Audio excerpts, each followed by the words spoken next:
পয়গম্বর মুসা নবী আল্লাহর কাছে কথা বলার জন্য যাচ্ছে, এমনি একজন ধনী লোকের সাথে সাক্ষাৎ। ধনী কয়, মুসা রে, ও মুসা, আমার এত ধন হিসাব রাখতে পারি না, আল্লাহরে জিগাইবানি কি করলে আমার ধন কমবে? মুসা নবী কয়, ঠিক আছে জিগাইবো। একজন বৃদ্ধার সাথে একজন মহিলার সাথে দেখা। মহিলা কয়, মুসা কই যাও, কই যাও রে মুসা? মুসা নবী কয়, তোর পাহাড়ে যাবো, আল্লাহর সাথে কথা বল।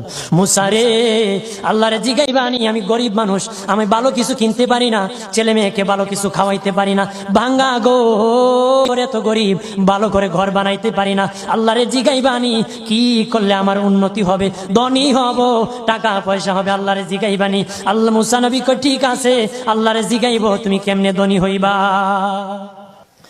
আল্লাহ নবী মুসা নবী তিন রাস্তার মোড়ে যা দেখে একটা লোক বসে আছে, তার দুই হাত নাই, দুই পা নাই, দুই হাত নাই, দুই পা নাই। ওই লোক ডাক দিয়া কয়, মুসা রে, জীবনে কোনোদিন নিজে হাঁটতে পারি নাই, নিজ হাতে খেতে পারি নাই, কেউ খাওয়াইলে খাই, নতুবা উপবাস থাকি, বৃষ্টি আসলে ভিজি, সেখানে আমি আবার শুকাই। ও মুসা, জীবনে কোনো কাজে দুনিয়ার লাগি নাই, আল্লাহরে জিগাইবানি কোন কারণে আমারে বানাইছে? আল্লাহ জিগাই মনে মুসা নবী কয়, আল্লাহরে তোর পাহাড়ে মুসা নবী, মুসা ছিল কালিমুল্লাহ, কথা বলার প্রেম ছিল, কথা বলতো, কথা বলার প্রেম ছিল। কথা বলতে বলতে শেষ দিকে কয়, আল্লাহ গো, আসার সময় তিনটা লোক আমার কাছে প্রশ্ন করেছে, একজন লোক হলো ধনী, কিভাবে তার ধন কমবে গো? আল্লাহ বলেন, মুসা রে, তারে জানাইয়া দাও যাকাত দেওয়া যেন বন্ধ করে দে, শুকরিয়া আদায় করা যেন বন্ধ করে দে, তাহলে আমি প্রভু আল্লাহ সুবহানাহু ওয়া তাআলা তার ধন কমায়া দিব। যদি শুকরিয়া আদায় বন্ধ করে, তাহলে ধন আমি কমাই। এরপরে মুসা নবী বলেন, ও মালিক, আল্লাহ একজন মহিলা বলেছে তার গরিব মানুষ গরিবী হালত জানা, যত ইনকাম করে তার একটা ভাঙ্গা ঘর, ভালো ঘর বানাইতে পারে না গো। ও প্রভু, কি করলে তার ঘর উন্নতি হবে, তার অবনতির থেকে উন্নতি হবে?